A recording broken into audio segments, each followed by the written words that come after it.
और आइए अब बढ़ते हैं आगे, अगली खबर का रुख करते हैं। यूपी के सीएम योगी ने धर्मांतरण और लव जिहाद पर करारा हमला बोला है। योगी हरियाणा के सोनीपत में थे, वहां वो एक कार्यक्रम में पहुंचे थे। इस दौरान उन्होंने कई मुद्दों पर अपनी बात भी रखी, साथ ही धर्मांतरण और लव जिहाद से निपटने के लिए साथ आने को कहा।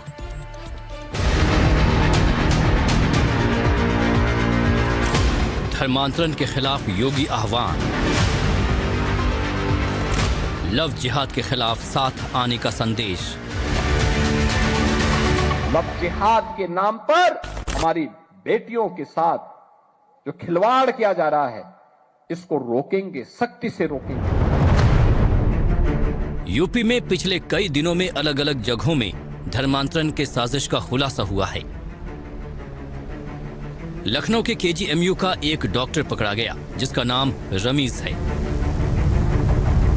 पता चला कि वो धर्मांतरण और कट्टरता की साजिशों में शामिल था। इस मामले के तार लखनऊ से आगरा, बरेली, पीलीभीत तक पाए गए हैं। पिछले साल जुलाई में एटीएस ने छांगुर बाबा को गिरफ्तार किया था। बलरामपुर के इस कथित बाबा का जाल यूपी समेत दूसरे राज्यों में भी था। जांच अभी भी जारी है। हाल ही में मिर्जापुर से खबर आई कि यहां जिम के बहाने धर्मांतरण का खेल चलाया जा रहा था। यूपी के सीएम योगी आदित्यनाथ लगातार कहते रहे हैं कि इस तरह की हरकतों में जो भी लिप्त पाया गया उसके खिलाफ कठोर कार्रवाई होगी। अब हरियाणा की धरती से उन्होंने यही बात दोहराई। डेमोग्राफी बदलने की जो साजिश हो रही है, लव जिहाद के नाम पर हमारी बेटियों के साथ जो खिलवाड़ किया जा रहा है, इसको रोकेंगे, सख्ती से रोकेंगे।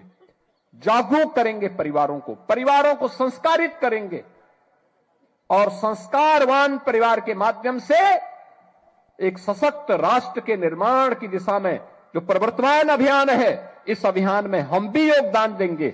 यह हमारे योगियों को, पूज्य संतों को और समाज के जागरूक नागरिकों को इस दिशा में आगे बढ़ना होगा। सीएम योगी आदित्यनाथ गुरुवार को सोनीपत में मुरथल के नागे बाबा मंदिर में मूर्ति प्राण प्रतिष्ठा कार्यक्रम में हिस्सा लेने के लिए पहुंचे थे। इस दौरान उन्होंने प्रयागराज में चल रहे शंकराचार्य विवाद पर भी अपनी प्रतिक्रिया दी। सीएम ने कहा कि धर्म की आड़ में सनातन धर्म को बदनाम करने की साजिश हो रही है। योगी का साफ संदेश है कि धर्म के खिलाफ साजिश नहीं चलेगी। डेमोग्राफी बदलने की साजिशों से सतर्क रहना होगा और धर्मांतरण में जो भी जुटा है उस पर कड़ी कार्रवाई होगी। Bureau report, NDTV India. धर्मांतरण से जुड़ी एक और अहम खबर आपको बता दें। जिम के बहाने हिंदू लड़कियों का धर्मांतरण हो रहा था। यूपी के मिर्जापुर से यह हैरत अंगेज खबर आई है। यहां 4 लोग पकड़े गए। इसके बाद एक और आरोपी को एनकाउंटर के बाद गिरफ्तार किया गया। बताया जा रहा है कि इन लोगों के टारगेट पर कई लड़कियां थीं।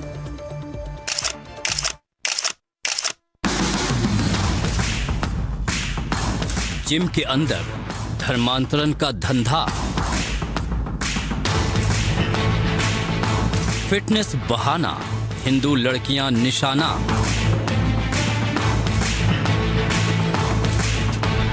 दोस्ती और ब्लैकमेल, चल रहा था खतरनाक खेल।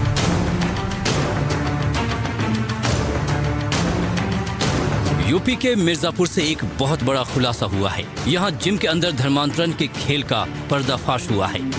फिटनेस के नाम पर जिम खोला, लेकिन अंदर कुछ और ही खेल चालू हो गया। इस साजिश की परतें जैसे जैसे खुली, एक के बाद एक 5 लोगों के नाम सामने आए। अस्पताल के बेड पर घायल पड़े इस शख्स का नाम फरीद है। फरीद आयरन फायर जिम में ट्रेनर के रूप में काम करता था। इसे पुलिस ने मुठभेड़ के बाद पकड़ा है। जानकारी के मुताबिक ये उसी गैंग का सदस्य है जो जिम के अंदर धर्मांतरण का धंधा चलाने में शामिल थे।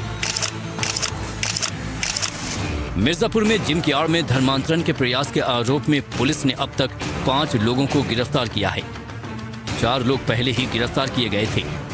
एक को मुठभेड़ के बाद पकड़ा है। इस मामले में 4 जिम सील कर दिए गए हैं। जांच में सामने आया है कि करीब 35 हिंदू युवतियां कथित तौर पर आरोपियों के निशाने पर थीं। ये लड़के इन पीड़िताओं के साथ पहले दोस्ती करके एवं इनको बरगलाकर इनका धर्म परिवर्तन कराने का कार्य कर रहे हैं। घटना में शामिल शेख अली एवं फैसल को गिरफ्तार किया गया है। इनसे प्राप्त मोबाइल एवं अन्य डिजिटल एविडेंस एवं साक्ष्य संकलन करते हुए 2 अन्य अभियुक्तों जहीर एवं सादाब को हिरासत में ले लिया गया है। विवेचना के दौरान यह भी ज्ञात हुआ है कि अभियुक्त जहीर केजीएन जिम का मालिक है। इसके अलावा केजीएन 1, केजीएन 2 व आयरन फायर नाम जिम से भी अभियुक्त लगातार जुड़े हैं। पुलिस के सामने ये मामला तब सामने आया जब 2 पीड़ित युवतियों ने शिकायत दर्ज कराई। शुरुआती जांच में पहले 2 आरोपियों को गिरफ्तार किया गया था, जिनमें एक जिम संचालक शामिल था। बाद में पुलिस ने 2 अन्य आरोपियों को भी गिरफ्तार कर लिया। इसके बाद एक और आरोपी को मुठभेड़ के बाद पकड़ा गया। जो जानकारी मिली है उसके मुताबिक इन जिम में आने वाली युवतियों से पहले दोस्ती की जाती थी, फिर धीरे धीरे उन पर धर्मांतरण के लिए दबाव बनाया जाता था। जांच के दौरान गिरफ्तार आरोपियों के मोबाइल फोन की तलाशी ली गई। मोबाइल में कई आपत्तिजनक फोटो और वीडियो बरामद हुए हैं। सूत्रों के मुताबिक इन मोबाइल फोन में लगभग 30 से 40 युवतियों की तस्वीरें और वीडियोस मिले हैं। आरोप है कि ये लोग जिम में आने वाली महिलाओं से दोस्ती कर उनको प्रेम जाल में फंसाते थे, वीडियो बनाकर पैसा वसूलते थे। धर्मांतरण की बात भी सामने आ रही है। जो 5 आरोपी पकड़े गए हैं उनके नाम हैं मोहम्मद शेख अली, फैजल खान, जहीर, सादाब और फरीद। जिन जिम को सील किया गया है उनमें ये केजीएन जिम भी है। किराए के मकान में जिम चलाया जा रहा था। मकान मालिक का कहना है कि इस बारे में कोई जानकारी नहीं थी।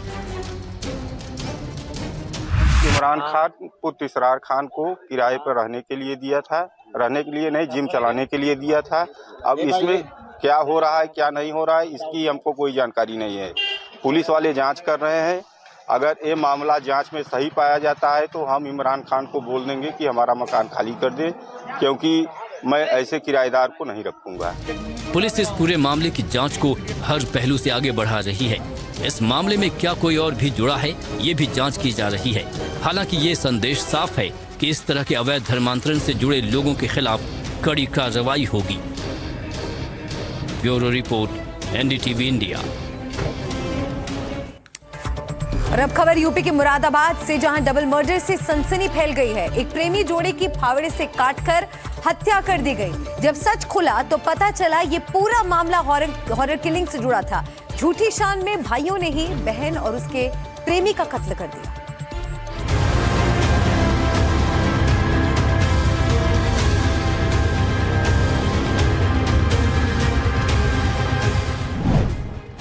काजल और अरमान, एक प्रेमी जोड़ा जो अब इस दुनिया में नहीं रहा। इन दोनों की बेरहमी से हत्या कर दी गई। 2 अलग अलग धर्मों से थे। 3 दिन पहले लापता हुए थे और फिर इन दोनों की लाश एक मंदिर के पीछे जंगल में मिली। सामने आया कि यह मामला हॉरर किलिंग का है। लड़की के भाइयों पर अपनी बहन और उसके प्रेमी की हत्या का आरोप है।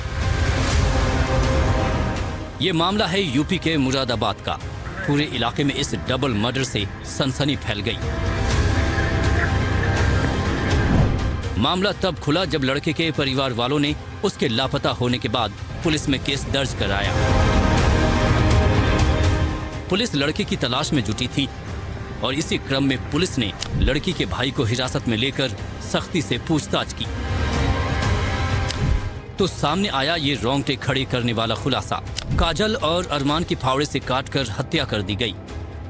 लड़की के आरोपी भाइयों ने दोनों के शवों को गांव से 2 किलोमीटर दूर नदी के किनारे गड्ढा खोदकर दबा दिया।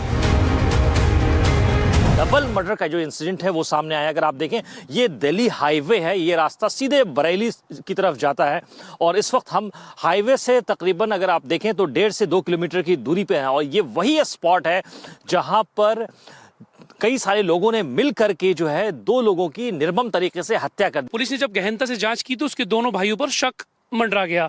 जब शक मंडराया तो पुलिस ने और सख्ती की तो उसके दोनों भाइयों ने कबूला कि हमने उनको मार दिया है और फावड़े से काट कर इस किनारे में यहाँ दबा दिया है। ये वही गड्ढा है जहां पर उन दोनों लाशों को ठिकाना लगाया। अच्छा मुझे ये बताइए, इस मामले के अंदर जो है एफआईआर दर्ज कर ली गई है, 2 लोगों को अरेस्ट किया गया। एफआईआर जो है कितने लोगों के खिलाफ दर्ज की गई है? देखिए एफआईआर जो है वो 3 लोगों के खिलाफ दर्ज है, लेकिन 2 लोगों को अभी, उसके जो लड़की है काजल, उसके भाइयों को गिरफ्तार कर लिया गया है। दोनों को फिलहाल अभी जांच इसमें जारी है। जो भी वो शख्स सामने आएंगे, एसएसपी जो मुरादाबाद सतपाल अंतिल है, उनका कहना है कि उसी हिसाब से कार्रवाई की जाएगी।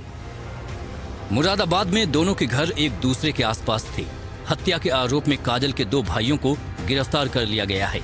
काजल के घर में इस समय कोई मौजूद नहीं है। पुलिस आगे की जांच में लगातार जुटी हुई है। ये जो जहां पे हम खड़े हैं इस वक्त, ये काजल का घर है और ये सामने दीवार है और इसके पीछे मुश्ताक का घर है। इस वक्त अगर आप देखें तो विजुअल्स में साफ क्लियर है कि यहाँ पर इस वक्त काजल के घर में कोई भी मौजूद नहीं है। तो इस मामले के अंदर एफआईआर जो है वो दर्ज कर ली गई है और इसके अलावा 2 भाइयों को काजल के गिरफ्तार किया जा चुका है। बताया जा रहा है कि रविवार रात अरमान अपनी प्रेमिका से मिलने उसके घर पहुंचा था। इसी दौरान लड़की के भाइयों ने दोनों को देख लिया और फावड़े से काटकर दोनों को मौत के घाट उतार दिया। सबूत मिटाने के लिए आरोपी दोनों शवों को जंगल में ले गए और मंदिर के पास नदी के किनारे गहरा गड्ढा खोदकर दफन कर दिया।